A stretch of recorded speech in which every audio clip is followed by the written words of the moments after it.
Benvenuti al Meteo. Venerdì 20 marzo, ancora una giornata dal sapore primaverile prima di un crollo termico nel fine settimana.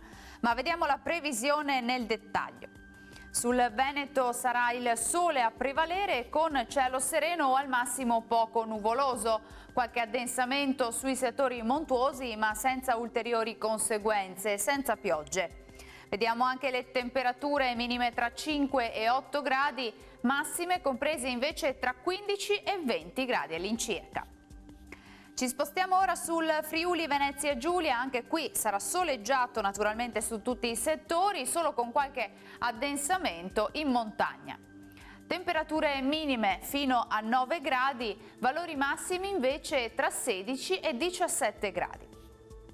Uno sguardo infine alla situazione del Trentino Alto Adige, non cambia molto, infatti anche qui sarà una splendida giornata di sole con cielo al massimo poco nuvoloso. Temperature minime fino a 8 gradi, massime sui 19 gradi all'incirca. Dal meteo è tutto, vi auguro un buon proseguimento in compagnia di Antenna 3. Arrivederci.